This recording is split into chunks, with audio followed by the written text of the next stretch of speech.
तो बेटा बहुत इंपॉर्टेंट टॉपिक है सिंपल हार्मोनिक मोशन के बारे में। मैंने आपको बताया था कि बेटा सिंपल हार्मोनिक होने के लिए ए डायरेक्टली प्रोपोर्शनल टू वाई होना चाहिए और एक्सेलरेशन टुवर्ड मीन पोजीशन होना चाहिए। टुवर्ड मीन पोजीशन को कहा जाता है नेगेटिव। मैंने आपको बताया था सिंपल हार्मोनिक मोशन में एक मीन पोजीशन होती है, दो एक्सट्रीम पोजीशन होती है। बॉडी मीन से इधर फिर वापस फिर इधर घूमती रहती है। जब बॉडी यहां है तो हम बोलते हैं मीन, यहां है तो एक्सट्रीम, फिर मीन, फिर एक्सट्रीम, फिर मीन, फिर एक्सट्रीम चलता रहता है। डिस्प्लेसमेंट का मतलब है मीन पोजीशन से डिस्टेंस। यदि हम आपको कहें कि डिस्प्लेसमेंट इज 1 सेंटीमीटर तो इसका मतलब मीन पोजीशन से 1 सेंटीमीटर दूर है बस। डिस्प्लेसमेंट 2 सेंटीमीटर तो मीन पोजीशन से 2 सेंटीमीटर दूर है।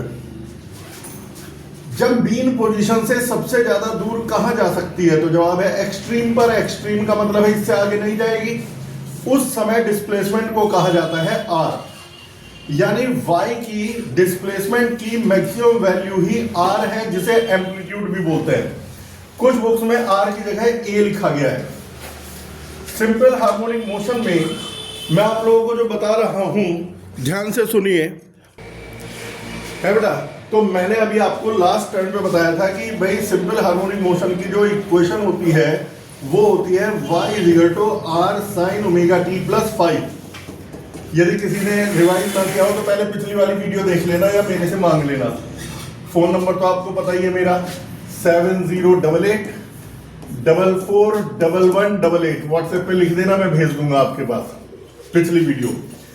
इस r को y का मतलब है डिस्प्लेसमेंट कि मीन पोजीशन से कितना दूर है। r का मतलब है एम्पलीट्यूड। एम्पलीट्यूड का मतलब मीन और एक्सट्रीम के बीच में कितनी दूरी है। फाई है इपोक, इसके बारे में पिछले लेक्चर में खूब बात हुई थी। फाई 0 का मतलब मोशन मीन पोजीशन से शुरू हुआ है और फिर कंटिन्यू हुआ है। फाई पाई बाय 2 का मतलब है एक्सट्रीम से शुरू हुआ है और फिर कंटिन्यू हुआ है।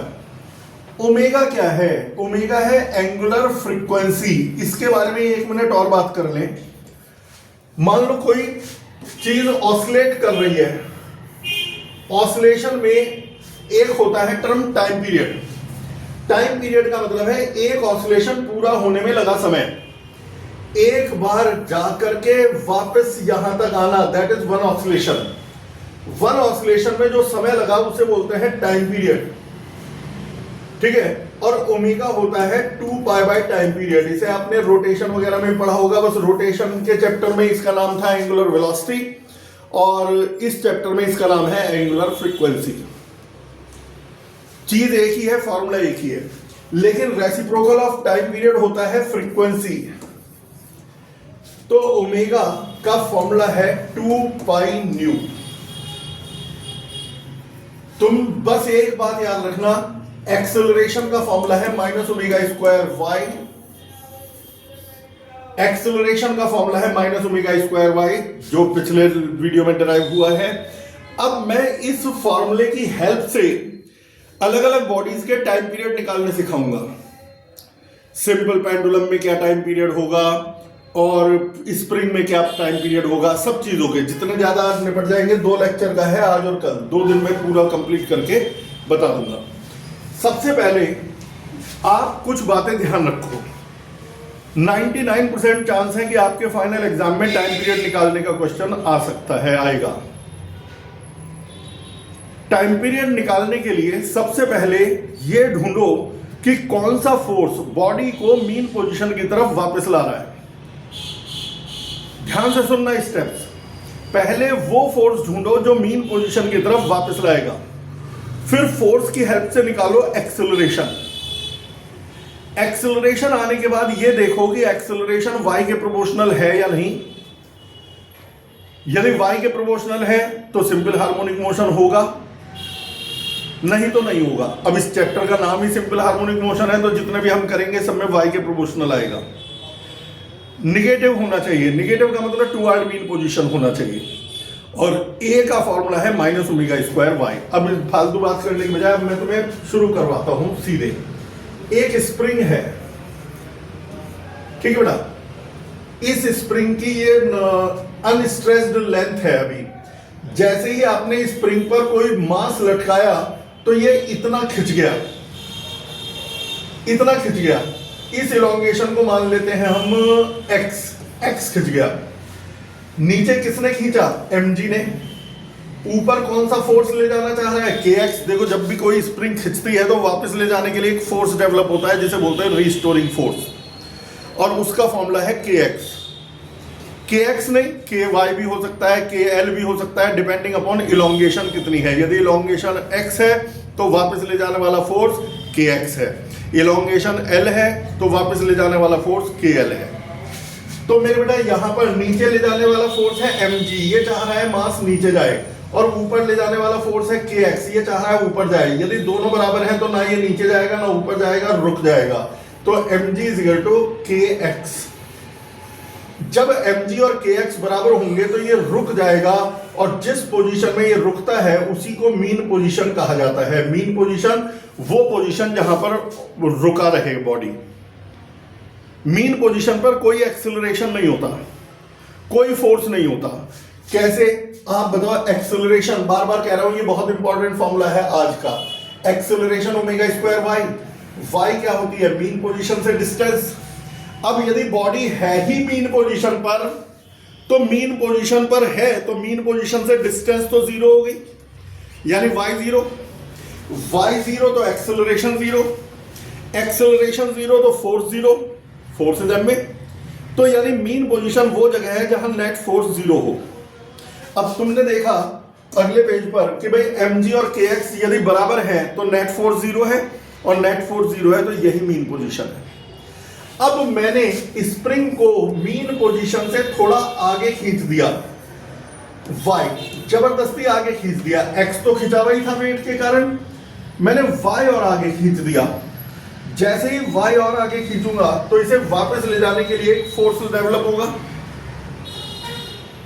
वापस ले जाने के लिए फोर्स डेवलप होगा।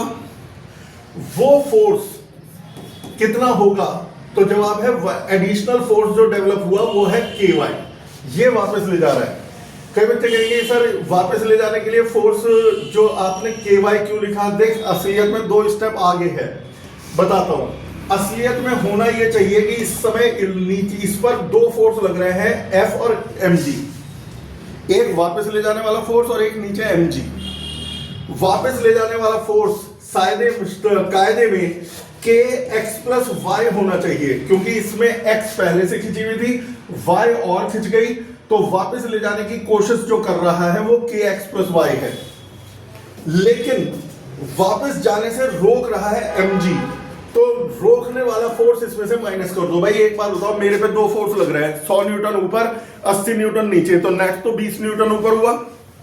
तो इस समय बॉडी पर दो फोर्स लग रहे हैं, F ऊपर kx प्लस y और mg नीचे, तो नेट फोर्स जो होगा वो इन दोनों का डिफरेंस होगा। नेट फोर्स इन दोनों का डिफरेंस होगा, तो ये है इस पर लगने वाला नेट फोर्स। ठीक है बेटा, नेट फोर्स। लेकिन मैंने पहले कहा था mg is equal to kx, तो यानी kx plus ky minus kx, because mg is kx, तो kx कट गया और केवल ky फोर्स है वापस ले जाने वाला फोर्स। यदि वापस ले जाने वाला फोर्स ky है तो फोर्स होता है ma, तो एक्सेलरेशन हो जाएगा ky अपॉन m। लेकिन सिंपल हार्मोनिक मोशन की दुनिया में जो मीन पोजीशन पर वापस ले जाए या मीन के टुवर्ड ले जाए वो नेगेटिव होता है। तो इन सिंपल हार्मोनिक मोशन हमने ऐसे फोर्सेस या ऐसे एक्सेलरेशन या ऐसी क्वांटिटीज जो मीन पोजीशन की तरफ जा रही हो उन्हें नेगेटिव कहा हुआ है। तो कायदे में एक्सेलरेशन का formula minus ky upon m। अब हमें चेक करना है कि ये सिंपल हार्मोनिक है या नहीं। सिंपल हार्मोनिक होने की शर्त क्या थी? a प्रोपोर्शनल टू y और a इज नेगेटिव, नेगेटिव का मतलब टुवर्ड मीन पोजीशन, दोनों ही शर्तें पूरी हो गई। a प्रोपोर्शनल टू y भी है और नेगेटिव भी है, टुवर्ड मीन पोजीशन भी है। तो इसीलिए नेट फोर्स जो हमारा ये SHM है, और यदि ये SHM है तो acceleration minus omega square y के बराबर होता है। तो minus omega square y is equal to minus ky upon m। Minus से माइनस उड़ा दो, y से y उड़ा दो, तो omega is equal to under root के upon m, omega is equal to under root के अपॉन एम, लेकिन ओमेगा होता है 2 pi by time period, omega is 2 pi by t.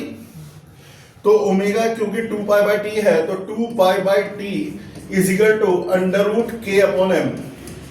तो टाइम पीरियड आ जाता है 2 pi under root M upon के।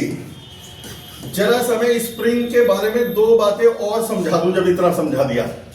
ऐसा होता है जब स्प्रिंग को हम स्ट्रेच करते हैं तो वापस लाने के लिए, बार बार बता रहा हूं, एक फोर्स डेवलप होता है। वो फोर्स होता है kx या ky या kl, डिपेंडिंग की इलोंगेशन कितना है। यदि इलोंगेशन x है तो kx, इलोंगेशन y है तो ky, इलोंगेशन l है तो kl। जो भी इलोंगेशन है उसके अकॉर्डिंग फोर्स डेवलप होता है। तो जरा क्विक रिकैप देखिए, इस बॉडी की स्प्रिंग की नेचुरल लेंथ ये थी, मैंने x खींच दिया। कैसे खींचा? हाथ से नहीं, वेट लटका के। तो वेट नहीं से खींच दिया तो नीचे mg ऊपर kx। अब क्योंकि ये यहां रुक गया तो mg और kx बराबर है, तो mg is equal to kx। फिर मैंने y और खींच दिया मीन पोजीशन से आगे। अब इस समय कौन सा फोर्स वापस ले जाएगा? तो जवाब है इसमें x इलोंगेशन पहले था, y अब हो गया total elongation x plus y, तो वापस ले जाने वाला फोर्स kx प्लस y। लेकिन mg रोक रहा है, जब ये फोर्स वापस ले जा रहा है तो mg रोक रहा है, तो mg को माइनस कर दो, mg को माइनस कर दो, और mg kx के बराबर है, ब्रैकेट खोल के आ गया फोर्स इज ky, लेकिन फोर्स होता है m में, तो a is equal to ky upon m। और a क्योंकि सिंपल हार्मोनिक मोशन में जो भी मीन पोजीशन के टुवर्ड ले जाए वो नेगेटिव होता है, तो acceleration is minus ky upon m। फिर एक्सेलरेशन क्योंकि सिंपल हार्मोनिक प्रूफ हो गया, a प्रोपोर्शनल टू y भी है और a नेगेटिव भी है, तो सिंपल हार्मोनिक हो गया। सिंपल हार्मोनिक है तो minus omega square y is equal to minus ky upon m। Minus काट दो, ओमेगा निकाल लो, ओमेगा को 2 पाई बाय टी रख दो, टाइम पीरियड निकाल लो। तो ये है, यहाँ m क्या है? वो मास जो इस पे लटका हुआ है, और k है स्प्रिंग कांस्टेंट। स्प्रिंग कांस्टेंट के बारे में भी दो बात सुनिए। स्प्रिंग कांस्टेंट मान लो 20 न्यूटन पर मीटर है, इसका मतलब है 1 मीटर खींचने में 20 न्यूटन का फोर्स लगेगा। स्प्रिंग को खींचने में फोर्स लगता है। यदि स्प्रिंग कांस्टेंट 100 न्यूटन पर मीटर है तो ये टाइट स्प्रिंग है, 1 मीटर खींचने के लिए 100 न्यूटन फोर्स लगेगा। यदि स्प्रिंग कांस्टेंट 1000 न्यूटन पर सेंटीमीटर है तो भाई साहब बहुत हार्ड होगा इसे खींचना, क्योंकि 1000 न्यूटन पर सेंटीमीटर का मतलब है 1 सेंटीमीटर खींचने के लिए 1000 न्यूटन का फोर्स लगेगा। तो स्प्रिंग कांस्टेंट से पता चलता है कि कौन सी स्प्रिंग टाइट है, कौन सी लूज है, कौन आसानी से खींचेगी, कौन मुश्किल से खींचेगी। जिसका स्प्रिंग कांस्टेंट कम होता है वो लूज स्प्रिंग्स होती है, हल्का सा फोर्स लगाने पे काफी खींच जाती है, और जिनका स्प्रिंग कांस्टेंट हाई होता है वो ज्यादा फोर्स लगाने पर कम खींचती है। तो सारी बातें इसकी बता दी, फिर भी रिवाइज करना हो तो वीडियो देख लेना। अगला टॉपिक, एक सिंपल पेंडुलम का भी टाइम पीरियड में निकलवा दूं। देखिए बेटा, सिंपल पेंडुलम का टाइम पीरियड ध्यान से सुनिए, कुछ बातें याद रखना। जब एंगल बहुत छोटा हो तो साइन थीटा की वैल्यू थीटा के बराबर होती है, ऑलमोस्ट इक्वल। जब थीटा बहुत छोटा हो, 0.01 डिग्री, 0.02 डिग्री, 0.03 डिग्री, तो साइन थीटा की वैल्यू थीटा के बराबर होती है। और थीटा यानी कि एंगल होता है आर्क अपॉन रेडियस। ये तो 8वीं क्लास से आप पढ़ते आ रहे हैं। यदि बेटा ये हमारी आर्क है और ये रेडियस है, तो एंगल होता है आर्क अपॉन रेडियस के बराबर। अब मैं बार बार कह रहा हूं कि भाई हमेशा तरीका क्या बताया, यदि टाइम पीरियड निकालना है तो पहला काम है वो फोर्स ढूंढो जो मीन पोजीशन पे लेके जाएगा। अब मेरे पास एक सिंपल पेंडुलम आ गया जिसकी लेंथ है L। मैंने इसे थीटा डिग्री पर घुमा करके पकड़ लिया, अभी छोड़ा नहीं है, थीटा डिग्री पर घुमा करके पकड़ लिया। ये है y, मैंने इसे y डिस्प्लेस करके पकड़ लिया, अभी छोड़ा नहीं है। जैसे ही छोड़ूंगा टाइम पीरियड शुरू, वो ऑसिलेशन शुरू हो जाएंगे। उस ऑसिलेशन का टाइम पीरियड बताना है कि एक ऑसिलेशन में समय कितना लगेगा। मैंने तरीका क्या सिखाया? सबसे पहले वो फोर्स ढूंढिए जो इसे मीन पोजीशन पे लेके जाएगा। सबसे पहले वो फोर्स ढूंढिए जो मीन पे लेके जाएगा। तो भाई साहब देखो, वेट के कंपोनेंट्स होंगे। ये वेट है इसका mg, ये एंगल है थीटा, थीटा का कॉरस्पॉन्डिंग। mg के दो कंपोनेंट होंगे, ये मीन पोजीशन है, mg का एक कंपोनेंट इधर और एक कंपोनेंट इधर, आपको जिधर थीटा है उधर कॉस, तो ये होगा mg cos थीटा और ये कंपोनेंट होगा mg sin थीटा। इधर थीटा कंपोनेंट याद है, काइनेमेटिक्स से करते आ रहे हैं, mg के दो कंपोनेंट mg cos थीटा और mg sin theta. mg cos theta डोरी को खींच रहा है, वापस नहीं ला रहा, डोरी को खींचने वाला है mg cos थीटा, लेकिन वापस जो इसे मीन पोजीशन पे लाएगा वो ये लाएगा mg sin थीटा। तुम बताओ यदि मैं mg sin थीटा को किसी तरह से रिमूव कर दूं तो ये वापस ही नहीं आने का, क्योंकि mg cos थीटा तो डोरी को खींचना चाह रहा है। तो बताइए पहला काम क्या है, फोर्स ढूंढना जो मीन पोजीशन की तरफ लाए। कौन सा फोर्स मीन पोजीशन की तरफ ला रहा है, mg sin थीटा। कॉस कौन बोला, कॉस, कौन सा फोर्स वापस ला रहा है इसे, mg sin थीटा। अब क्योंकि mg sin थीटा वापस लाने वाला फोर्स है, तो वापस लाने वाला फोर्स हो गया mg sin थीटा। तो एक्सेलरेशन कैसे निकलता है, मास से डिवाइड कर दो, force upon mass is acceleration, ये वापस लाने वाला एक्सेलरेशन है। और क्योंकि ये मीन पोजीशन की तरफ ला रहा है तो नेगेटिव साइन लगा देंगे, लिख देंगे in this chapter the quantities which are toward mean position mark negative, लिख देना। अब ये आगे बेटा m से m कट गया तो एक्सेलरेशन आ गया माइनस g sin थीटा। अब एंगल यदि बहुत छोटा है, if angle is very small, तो यदि एंगल बहुत छोटा है तो एक्सेलरेशन होगा माइनस g थीटा, क्योंकि sin थीटा बराबर थीटा के है। लेकिन थीटा एंगल होता है आर्क अपॉन रेडियस, तो ये थीटा जो हमारा है एंगल, ये होगा आर्क यानी कि y अपॉन रेडियस l। तो मतलब जब ये ऑस्किलेट करेगा तो l इज द रेडियस, तो एंगल किसके बराबर होगा, आर्क अपॉन रेडियस। आर्क है y, रेडियस है l, तो थीटा की वैल्यू हो जाएगी gy अपॉन l। अब देखा जाए मेरा काम खत्म, मैंने सबसे पहले ढूंढा वापस ले जाने वाला फोर्स, फोर्स को मास से डिवाइड करके एक्सेलरेशन, एक्सेलरेशन में यदि थीटा बहुत छोटा है तो साइन थीटा की जगह थीटा रख दो, और थीटा एंगल होता है arc upon radius y upon l। अब a निगेटिव भी है और y के प्रोपोर्शनल भी है। अब यदि a निगेटिव भी है, y के प्रोपोर्शनल भी है, तो साफ सीधी सी बात ये सिंपल हार्मोनिक है। और यदि ये सिंपल हार्मोनिक है तो हम मेरे बेटा यहां पर, इसे तो हटा दे रहा हूं,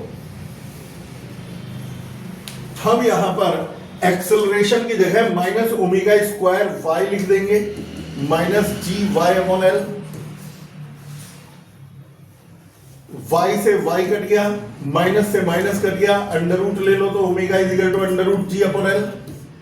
ओमेगा होता है 2 पाई बाय टाइम पीरियड, तो 2 pi by time period is under root g upon l, जिसे सॉल्व करके t आ जाता है 2 pi under root l upon जी।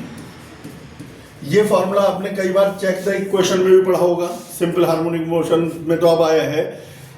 पहला चैप्टर जो है टू चेक द इक्वेशन, उसमें ये आया है, टू डिराइव द रिलेशन में ये आया हुआ है। तो ये फॉर्मूला काफी पॉपुलर फॉर्मूला है, सिंपल हार्मोनिक मोशन के टाइम पीरियड का फॉर्मूला है 2 pi under root l upon g. इसका यूज प्रैक्टिकल में जी निकालने के लिए भी होता है, ठीक है बेटा। तो ये हमारा टाइम पीरियड निकालने का सेकंड फॉर्मूला भी कंप्लीट हुआ। कोई कंफ्यूजन? ये आया। अब इसके बाद तो ये अभी 2 बता दिया, अभी कई सारे और डेरिवेशन है, जैसे जो पानी से भरी बाल्टी में यदि कोई बॉक्स तैर रहा है, उसे दबा के छोड़ दे तो क्या टाइम पीरियड होगा। इस तरह के ये सारे कंसेप्ट, क्योंकि आज बेसिक बता दिया, कल करवा दूंगा कंप्लीट। 2 दिन के बाद टाइम पीरियड का सारा कंसेप्ट पैकअप हो जाएगा। अच्छा, यदि फ्रीक्वेंसी निकालनी हो तो फ्रीक्वेंसी और कुछ नहीं, टाइम पीरियड का रेसिप्रोकल है। अभी आपको टाइम पीरियड निकलवाना बता दिया, इनको रेसिप्रोकल कर दो तो फ्रीक्वेंसी के फॉर्मूले मिल जाएंगे। तो ये आपका आज का काम कंप्लीट। मिलते हैं कल।